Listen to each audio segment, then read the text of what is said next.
कल हमने स्टार्ट की थी अपनी यूनिट 5 जिसमें 2 चैप्टर्स हमने कवर अप करने हैं, फॉरेन एक्सचेंज एंड बीओपी। तो जो आपके कल के डाउट्स होंगे वो हम अपने जब भी मिलेंगे या जब आपके व्हाट्सएप ग्रुप में क्वेश्चंस आएंगे तब हम डिस्कस करेंगे। Now let us proceed with a new chapter that is balance of payment. ये हमारी मैक्रो इकोनॉमिक्स का बच्चों लास्ट चैप्टर है।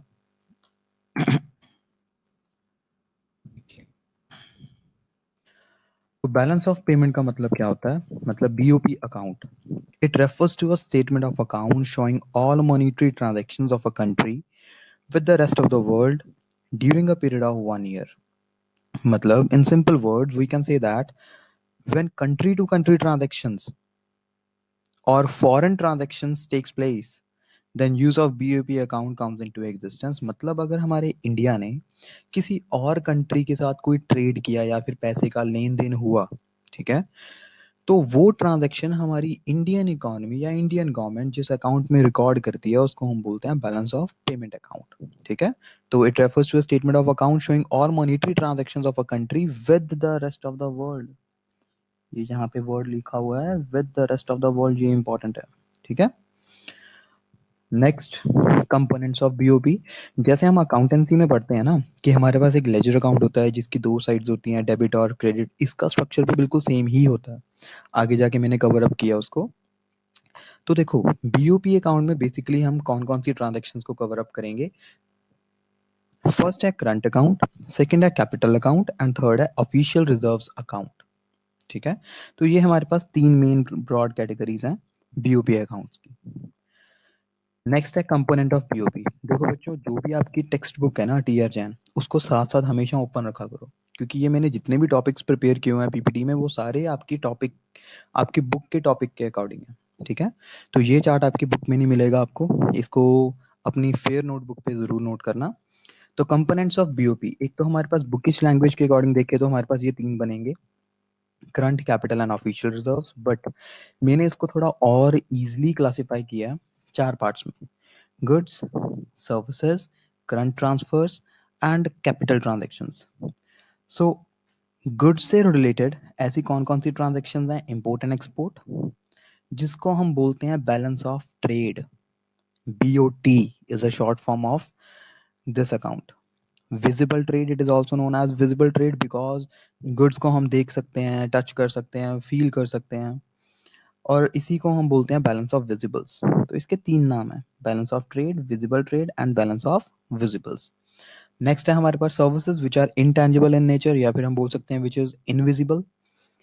तो इसमें हम कौन कौन सी ट्रांजेक्शन्स को कवर अप करेंगे? Import and export of services, जिसको हम बैलेंस ऑफ इनविजिबल्स भी बोलते हैं या फिर invisible trade. Current account, current transfers. Current transfers का मतलब क्या होता है? Unilateral transfers. यूनि मतलब सिंगल, मतलब वन साइडेड ट्रांजेक्शंस। जैसे कि इंडिया ने किसी और, जैसे कि अब चाइना में इतना कुछ हुआ, इटली में इतना कुछ चल रहा है, ठीक है, तो इंडियन गवर्नमेंट ने डिसाइड किया कि वो इटली को डोनेशन देगी, बदले में इंडिया को कुछ नहीं मिलेगा। तो उस तरह की ट्रांजेक्शन्स को हम बोलते हैं one sided transactions which is known as unilateral transfers. ठीक है, तो इसको हम जब अकाउंटिंग ट्रीटमेंट में इसको रिकॉर्ड करेंगे तो इसका जो बैलेंस निकलता है उसको हम बोलते हैं balance of unilateral transfers. And the last one is capital transactions, transactions related to the assets and liabilities of a country. मतलब जब हमारी इंडियन गवर्नमेंट पैसा बोरो करेगी या उस लोन को रीपे करेगी तो वो ट्रांजैक्शन हम यहाँ पे कवर अप करेंगे इस अकाउंट में। ठीक है, तो हमारे पास पीओपी के ये चार कंपोनेंट्स हैं: goods, services, current transfer and capital transactions. Next है हमारे पास फर्स्ट पॉइंट जो हमने यहाँ पे लिखा है गुड्स। तो ये गुड्स को अब हम इन चारों को वन बाय वन करके पढ़ेंगे। फर्स्ट है हमारे पास balance of trade. Balance of trade का मतलब क्या होता है? It is treated as merchandise और विजिबल ट्रेड। मर्केंडाइज का मतलब क्या होता है इस वर्ड का? इसका मतलब होता है जो हम बिजनेस पर्पज से जो चीजें हम खरीदते या बेचते हैं। It includes all those transactions which are tangible in nature. It is also known as balance of trade or visible trade or balance of visible। तो balance of trade का फॉर्मूला क्या हुआ? Export of goods minus import of goods. यहाँ पे ये चीज ना अपनी नोटबुक्स में उतार लेना। एक्सपोर्ट, हमने अगर किसी भी तरह का कोई बैलेंस निकालना है तो हमारे पास बेसिक फॉर्मूला है, उसकी जनरेशन डेरिवेशन कहाँ से स्टार्ट होती है? वो होती है रिसेप्ट माइनस पेमेंट। अब जब हम गुड्स की एक्सपोर्ट करते हैं तो हमारे पास पैसा आएगा, ठीक है, that mean receipt minus import of goods, जब हमने बाहर से कोई गुड्स मंगवाई तो बदले में हम उनको पेमेंट करेंगे, that mean receipt minus payment, ठीक है। तो ये हमारे पास हो गया बैलेंस ऑफ ट्रेड, मतलब बीओटी से रिलेटेड जो कुछ भी है। नेक्स्ट है बैलेंस ऑफ सर्विसेज या फिर invisibles, it is treated as invisible trade, this is because they are not tangible in nature. इसको हम इनविजिबल या इनटेंजिबल क्यों बोलते हैं, बिकॉज सर्विसेज को हम, जैसे कि लॉयर, डॉक्टर, इंजीनियर, इनकी सर्विसेज को हम यूज कर सकते हैं लेकिन इनको देख नहीं सकते। These are further classified into two categories, ये आपकी बुकिश पॉइंट है। हमने सर्विसेज को दो पार्ट्स में डिवाइड किया, factor and non factor services. देखो, फैक्टर सर्विसेज या फिर नॉन फैक्टर, ये हमारा नेशनल इनकम में कवर अप होगा टॉपिक, लेकिन फिर भी एक छोटा सा पॉइंट, इसको इसका रिकैप देखो क्या होता है। फैक्टर सर्विसेज का मतलब वो सारी सर्विसेज जो हम फैक्टर्स ऑफ प्रोडक्शन को यूज करके अर्न करते हैं। मैं दोबारा से रिपीट कर रहा हूँ, फैक्टर सर्विसेज का मतलब वो सर्विसेज जो हम फैक्टर्स ऑफ प्रोडक्शन को यूज करके रिसीव करते हैं या फिर पे करते हैं, उसको हम बोलते हैं फैक्टर इनकम या फिर factor payments. So these are those which lead to the factor payments or factor incomes. It includes compensation of employees, rent, profit and interest, ठीक है। कंपनसेशन मतलब सैलरी। अब यहाँ पे ना एक पॉइंट अपना ऐड करो साथ साथ नोटबुक में। हमारे पास फैक्टर्स ऑफ प्रोडक्शन कौन से होते हैं, चार, land, labour, capital and entrepreneur. तो लैंड को हम क्या देते हैं, रेंट, ये देखो यहाँ पे रेंट लिखा हुआ है। लेबर को हम क्या देते हैं, सैलरीज या वेजेस, यहाँ पे ये आ गया कंपनसेशन ऑफ एम्प्लॉयज के अंडर। लैंड, लेबर, कैपिटल को हम क्या देते हैं, प्रॉफिट, और कैपिटल को हम क्या देते हैं, इंटरेस्ट। एंटरप्रेन्योर को हम क्या देते हैं, प्रॉफिट, ठीक है। तो जो हमारे चार फैक्टर्स ऑफ प्रोडक्शन है उनके जो रिवॉर्ड्स हैं, ठीक है, जब हम वो रिवॉर्ड्स हम जब रिसीव करेंगे या पे करेंगे उनको हम बोलते हैं factor services. Non factor services बिल्कुल सिंपल, जो सर्विसेज फैक्टर सर्विसेज नहीं है वो हमारी क्या होंगी, नॉन फैक्टर सर्विसेज। तो इसका बैलेंस हम कैसे कैलकुलेट करेंगे, again export of services minus import of services, मतलब receipt minus payment. Coming to the next, current transfers, it refers to the transfer for free. इसका मतलब क्या होता है, transfer for free.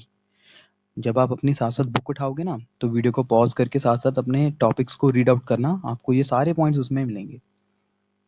Transfer for free, जैसे कि donation, gift, grant, remittance.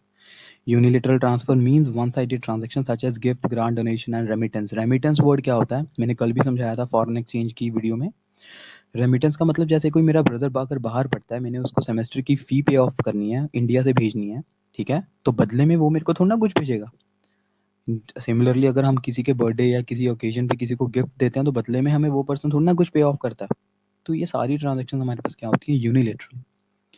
Next है हमारे पास, in BOP account these transfers are treated as part of invisibles. ये जो करंट ट्रांसफर है ये इनविजिबल का ही पार्ट है।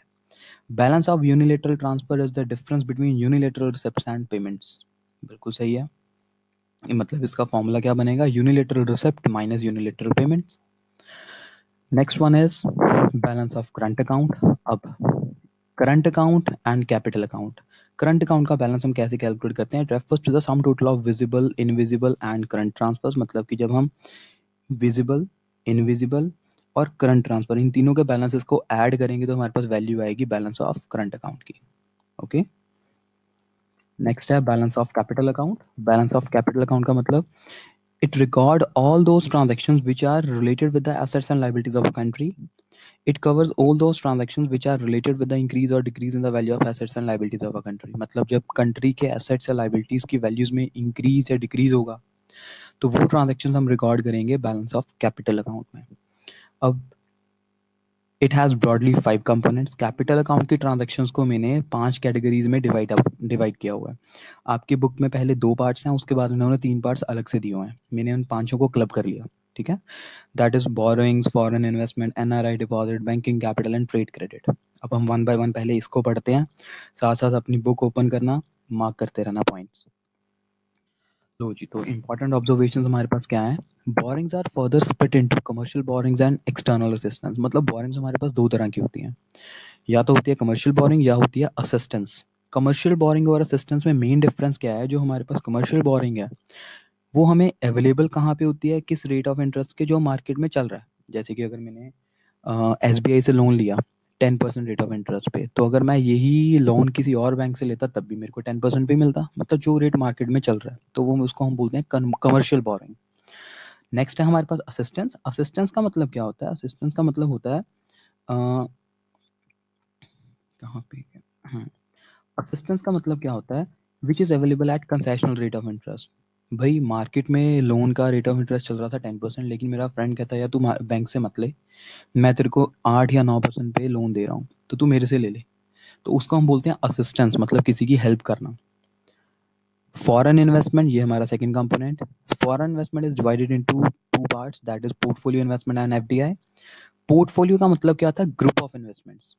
जैसे कि मान लो अगर मेरे पास 10 लाख रुपए पड़े हैं, मैंने मार्केट में पैसा इन्वेस्ट करना है, तो ज़्यादातर लोग क्या करते हैं, 10 का 10 लाख गोल्ड में लगा दिया या फिर कोई लैंड परचेज कर ली।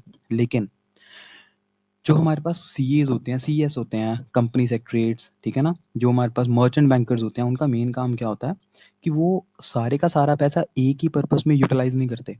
वो क्या करेंगे, उस 10 लाख को डिवाइड कर लेंगे कुछ पार्ट्स में। जैसे कि उन्होंने 2 लाख रुपए मार्केट में लगा दिया, 2 लाख रुपए के शेयर्स परचेज कर लिए, 2 लाख रुपए किसी को लोन पे दे दिया, ठीक है ना। तो ऐसे वो अपनी कैपिटल को डिवाइड कर लेते हैं ताकि कहीं से भी पैसा डूबे तो दूसरी तरफ उनके पास रिटर्न हो। अब यहाँ पे लिखा हुआ है foreign investment basically refers to the foreign institutional investments in which investment is made by the rest of the world in shares and bonds of the domestic companies, ठीक है।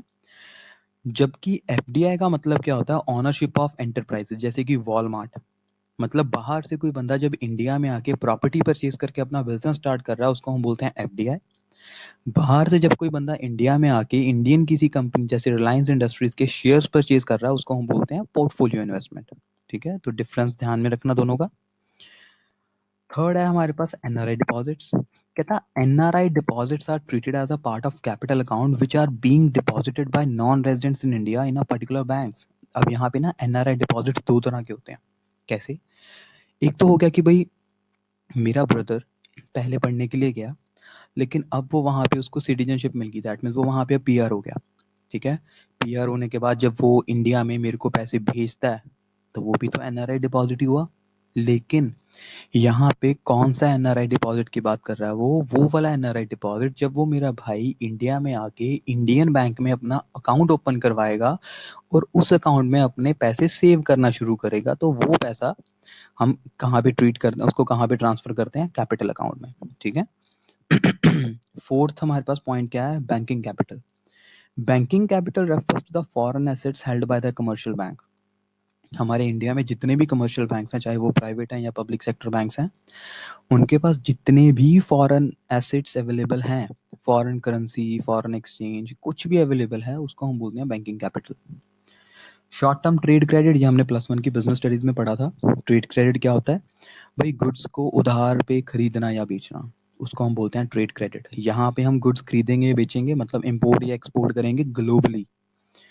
Short term trade credit arises on the account of purchase in the international market without making immediate payment. Sale and purchase of goods globally on credit is termed as trade credit. तो ये हमारे पास capital account में 5 तरह की transaction cover up होती हैं, ठीक है। Borrowings, foreign investment, NRI deposits, banking capital and trade credit. तो ये हमने पढ़ लिया। Now official reserve account. अब हमने पीछे एक स्लाइड में देखा था, ये रहा। तो हमारे पास बीओपी के 3 कंपोनेंट्स होते हैं, current, capital and official reserve. हमने 2 कर ली। करंट के हमारे पास 4 कंपोनेंट्स हमने पढ़े हैं ना, 3, गुड सर्विसेज और करंट ट्रांसफर्स। कैपिटल में हमने 5 पढ़े हैं। अब बारी आती है ऑफिशियल रिजर्व्स की। ऑफिशियल रिजर्व्स क्या होते हैं? RBI is a custodian of forex reserves. हमें पता है कि भाई इंडिया में RBI is a soul authority of issuing currency notes and it is the custodian of forex reserves. मतलब इंडिया में जितनी भी फॉरेन करेंसी आएगी या जाएगी, वो आरबीआई की अथॉरिटी के बिना हम नहीं कर सकते। If overall balance is positive, अगर ऑफिशियल रिजर्व्स का बैलेंस ओवरऑल पॉजिटिव जाएगा, तो इसका मतलब ऑफिशियल रिजर्व्स हमारे पास बढ़ रहे हैं इंडिया में। एंड सिमिलरली वाइस वर्सा, अगर ओवरऑल बैलेंस नेगेटिव में जाएगा तो ऑफिशियल रिजर्व्स का बैलेंस कम हो रहा है, ठीक है। It is always shown as a part of capital account. इसको हम कैपिटल अकाउंट में ही लेते हैं, ठीक है। इसी वजह से हम ऑफिशियल रिजर्व अकाउंट को अलग से ट्रीट नहीं करते, it is a part of capital account. Next, ये बहुत इंपॉर्टेंट है, ये आपकी बुक में कहीं पे भी नहीं मिलेगा, तो इसको ज़रूर उतारना अपनी नोटबुक्स पे, नोट डाउन ज़रूर करना है इसको। The first point is the balance of BOP is always zero. BOP, इस अकाउंट का नाम बैलेंस ही क्यों होता है? अगर हमारी इकोनॉमी स्टेबल है, वो हमें कहाँ से पता लगेगी? अगर हमारे बीओपी का बैलेंस जीरो आएगा। अब जीरो मतलब, देखो, the account of BOP is divided into two part, that is debit and credit. ठीक, हमें पता है कि अकाउंटेंसी में जब हम लेजर अकाउंट्स प्रिपेयर करते हैं तो हमारे पास दो साइड्स होती हैं, डेबिट और क्रेडिट। जो लेफ्ट हैंड साइड है वो हम होती है हमारी डेबिट साइड, जो राइट हैंड साइड है वो होती है हमारी credit side. Debit side refers to the decrease in the forex reserves and credit side refers to the increase in the flow of forex reserves. मतलब डेबिट साइड किसको denote करती है? Decrease को। अगर इंडिया में फॉरेन एक्सचेंज का पैसा जाएगा, मतलब जब हम किसी को पेमेंट कर रहे हैं बाहर, तो वो जो हम रिप्रेजेंट करेंगे डेबिट साइड में। सिमिलरली जब जब हम बाहर वाली कंट्री से किसी से पैसा ले रहे हैं, रिसीव कर रहे हैं, ठीक है, उसको हम ट्रांसफर करते हैं क्रेडिट साइड पे। In simple words, all the receipts are recorded on the credit side and all the payments are recorded on the debit side of BOP account. Next है हमारे पास equilibrium and disequilibrium in BOP. अब यहाँ पे equilibrium word का मतलब क्या होता है? इक्विलिब्रियम का मतलब जहाँ पे कोई भी दो चीजें या दो वेरिएबल्स एक दूसरे के इक्वल होती हैं। लाइक यहाँ पे बीओपी अकाउंट में हमारे पास दो वेरिएबल्स हैं, कौन कौन से? Debit and credit. Equilibrium BOP refers to the state where debit is equal to credit side, then BOP is said to be in equilibrium. Second point, disequilibrium BOP refers to the state where debit is not equal to credit. वहीं पे हमारा disequilibrium arise होता है। अब अगर हमारी debit side मतलब payment side ज़्यादा है क्रेडिट साइड से, मतलब कि मैंने खर्चा तो कर लिया 1000 का, लेकिन मेरे पास रिसिप्ट पड़ी है सिर्फ 800 की, तो 200 रुपीज़ का खर्चा मेरा ज़्यादा हुआ। तो इस स्टेट ऑफ बीओपी को हम बोलते हैं डेफिशिट बीओपी। ओके। सिमिलरली जब हमारी डेबिट साइड कम है, दैट मीन जब हमने पे कम किया, रिसीव ज़्यादा किया, यहाँ पे क्रेडिट आएगा बच्चों। If debit side is less than the credit side, then the concept of surplus BOP arises. ठीक है, तब हमारे पास सरप्लस बचेगा, एक्स्ट्रा इनकम बचेगी। नेक्स्ट है ट्रांजेक्शन्स ऑफ बीओपी, ये भी बहुत इंपॉर्टेंट पार्ट है हमारा। Items of transactions in BOP, आज जब हम बीओपी अकाउंट प्रिपेयर करते हैं तो उसमें हम जो आइटम्स लेते हैं, ट्रांजेक्शन्स लिखते हैं, वो हमारे पास दो तरह की होती हैं, autonomous and accommodating. Autonomous transactions कौन सी होती हैं? जो हम which arises due to profit motive, जो प्रॉफिट अर्निंग मोटिव से हम अराइज करते हैं उसको हम बोलते हैं ऑटोनोमस ट्रांजेक्शन, और which are regular in nature, as simple as that. It includes all the current as well as capital account. जितनी भी आइटम्स हम करंट या कैपिटल में भी पढ़ के आए हैं, वो सारी की सारी ट्रांजेक्शन्स ऑटोनोमस ट्रांजेक्शन्स होती हैं। अकोमोडेटिंग या फिर कंपेंसेटिंग ट्रांजेक्शन्स कौन सी होती हैं? Which are use to make the balance between debit and credit items. अब जैसे कि मैंने आपकी बुक में से कोई भी एग्जांपल उठा लेना, उसका बीओबी बना के देखो, फिर करना टोटल। टोटल करोगे, मान लो हमारे पास डेबिट साइड का टोटल आ रहा है 1000 और क्रेडिट का आ रहा है 900। ठीक है, तो ये तो हो गया टोटल। टोटल करने से पहले जो आपने लाइन लगाई हुई है, टोटल वाली लाइन से ऊपर जो आपने ट्रांजेक्शन्स लिखी हैं उसको हम बोलते हैं अबव द लाइन ट्रांजेक्शन्स। वो अबव द लाइन ट्रांजेक्शन हमारे पास ऑटोनोमस भी हो सकती है, मतलब करंट भी हो सकती है और कैपिटल भी हो सकती है। अब यहाँ पे टोटल करने के बाद भाई डेबिट का टोटल आ गया 1000 और क्रेडिट का टोटल आ गया 900, जबकि हमने अभी पीछे एक पॉइंट पढ़ा था कि बैलेंस ऑफ पेमेंट हमेशा जीरो होता है। ये देखो, ये रहा फर्स्ट पॉइंट है, the balance of in BOP is always zero. तो भाई दोनों साइड्स को इक्वल करने के लिए हमें, डेबिट 1000 थी, क्रेडिट 900 है, तो क्रेडिट साइड में 100 की ट्रांजेक्शन और चाहिए, तभी दोनों का टोटल 1000 बनेगा ना। तो डेबिट माइनस क्रेडिट, तभी बैलेंस जीरो आएगा। जो ट्रांजैक्शन हम बैलेंस ऑफ पेमेंट को इक्वल करने के लिए अक्कर करते हैं उसको हम बोलते हैं अकोमोडेटिंग ट्रांजैक्शंस, और यही ट्रांजैक्शंस होती हैं below the line. Autonomous transaction होती हैं अबव द लाइन, और उसमें करंट और कैपिटल दोनों ट्रांजैक्शंस कवर अप होती हैं, लेकिन अकोमोडेटिंग ट्रांजैक्शन होती हैं बिलो द लाइन। ठीक है, और ये सिर्फ और सिर्फ कैपिटल अकाउंट की ट्रांजैक्शंस ही हो सकती हैं। तो भाई ऑटोनोमस में कैपिटल और करंट दोनों ट्रांजैक्शंस कवर अप होती हैं, जबकि अकोमोडेटिंग में सिर्फ और सिर्फ कैपिटल अकाउंट्स। नेक्स्ट, अब देखो, ये तो हमने एक तरह से पूरा चैप्टर पढ़ लिया। ठीक है, तो आपका अभी क्या काम क्या है कि आपका पूरा चैप्टर कंप्लीट हो चुका, अपनी बुक के न्यूमेरिकल एग्जांपल्स को ड्रॉप करके जितनी भी थ्योरी है पीपीटी के अकॉर्डिंग, वीडियो के अकॉर्डिंग, उसको मार्क करो, अच्छे से पढ़ो। पढ़ने के बाद जहाँ पे आपका चैप्टर खत्म होता है वही चीज़ MCQs, fill ups, true false, reason based question, उन सभी को एक बार सॉल्व करो और जो जो क्वेश्चन आपको डाउटफुल लग रहे हैं उसको मार्क करो। ठीक है। जैसे ही आपको स्कूल की तरफ से कोई क्वेरी मिलेगी या आपको बताएंगे कि अगर कोई डाउट्स हैं तो पूछो, तो आप मेरे को वहाँ पे मैसेज ड्रॉप आउट कर सकते हो। ठीक है। तो ये बच्चों अब आपकी unit third determination of income and employment and unit 5 ये दोनों कंप्लीट हो चुकी हैं। मतलब हमारे 5 चैप्टर्स हमारे कवर अप हो चुके हैं। ठीक है। सो बच्चों all the best, see you in the next lecture.